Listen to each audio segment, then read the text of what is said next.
Bueno, vamos a arrancar con una investigación que es crucial. Se basa en el trabajo de Robert Kiyosaki y de un experto forense en pensiones, Edward Siedle. Juntos lo que hacen es poner sobre la mesa una de las preguntas más pero que más inquietan hoy en día. ¿Qué narices está pasando con la seguridad de la jubilación en todo el mundo?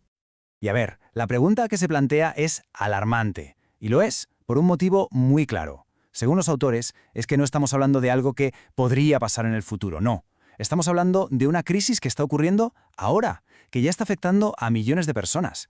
Esa seguridad que se prometió a generaciones enteras de trabajadores, pues ahora mismo está totalmente en el aire. Para que nos hagamos una idea de la magnitud del problema, quedémonos con esta cifra, 1.000 millones. Es que es una barbaridad. Más de 1.000 millones de trabajadores en todo el mundo se van a encontrar, o ya se están encontrando, con que no tienen suficiente para su jubilación. O sea que esto no es un problema de unos pocos, no es algo aislado. Es, literalmente, una pandemia financiera a escala mundial.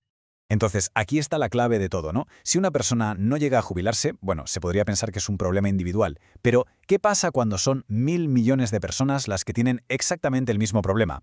Pues la señal es clarísima. El que falla no es el individuo, es el sistema. El sistema está roto.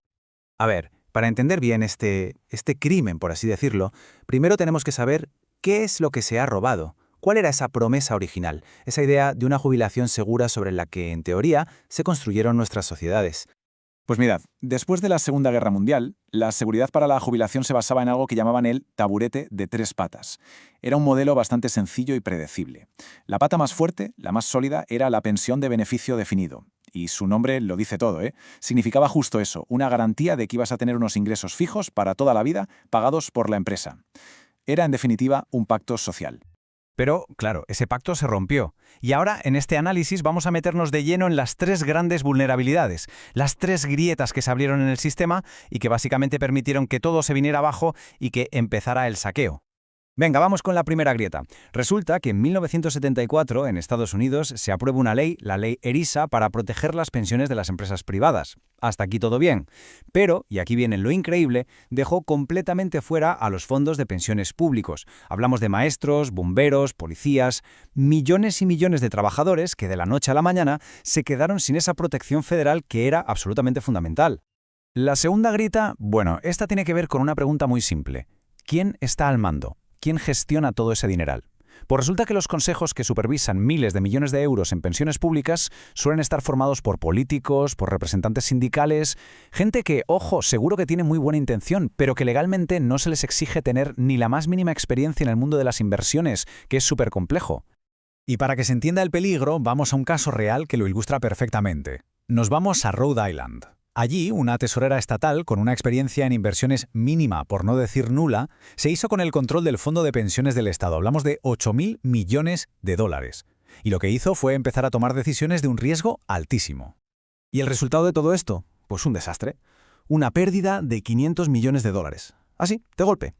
Después de mover todo ese dinero a productos súper especulativos y de mucho riesgo, una parte enorme del dinero para la jubilación de los funcionarios de ese Estado, pues, se esfumó. Simplemente se evaporó. Hay una cita de Edward Siedle, uno de los autores del trabajo en el que nos basamos, que es demoledora.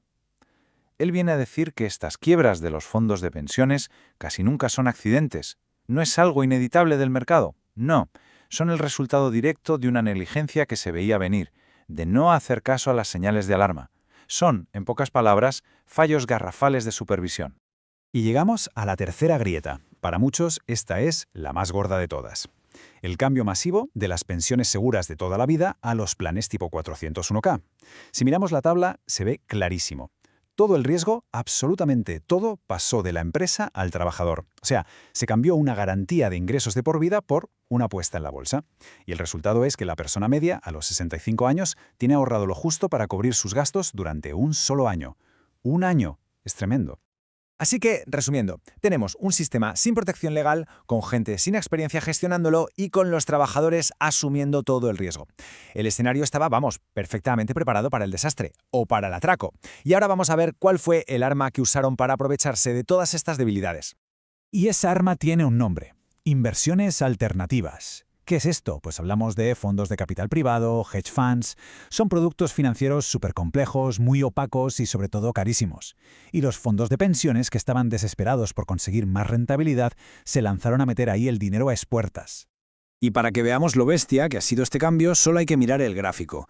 En la década de los 2000, apenas un 5% de dinero de las pensiones estaba en estas cosas. Y hoy, pues hoy la cifra supera el 30%. Es un volantazo brutal hacia inversiones mucho más arriesgadas y mucho menos transparentes.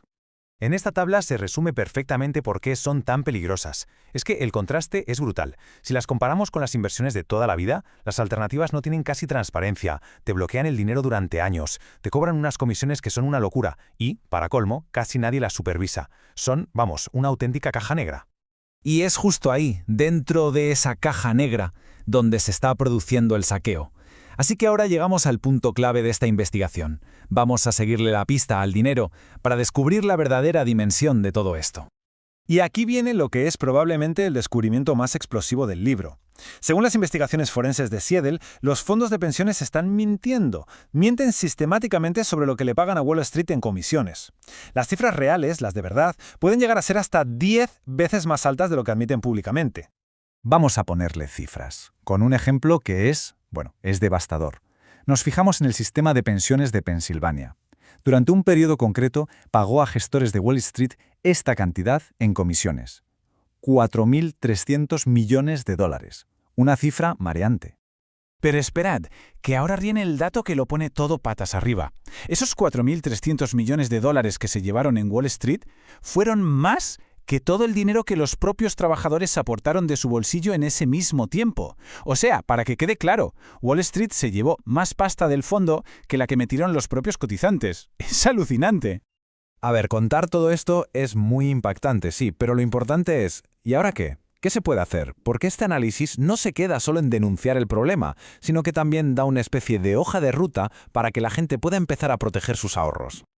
Y aquí lo tenemos. Una especie de kit de investigación con 5 pasos muy claros. Ojo, la idea no es que todo el mundo se convierta en un experto en finanzas de la noche a la mañana, no. Se trata de empezar a hacer las preguntas adecuadas, exigir transparencia, preguntar por las auditorías, por los resultados reales y sobre todo por las comisiones. Son pasos sencillos para pasar de ser un mero espectador a un vigilante activo del dinero de las pensiones. Y para terminar, nos quedamos con esta reflexión que creo que resume la esencia de todo este lío. La jubilación se pensó como una promesa, como algo seguro, no como una timba en un casino. Así que la pregunta del millón ahora mismo es, si todos los sistemas de protección han fallado, ¿quién está cuidando de verdad el dinero que va a decidir cómo vivirán millones y millones de personas en el futuro?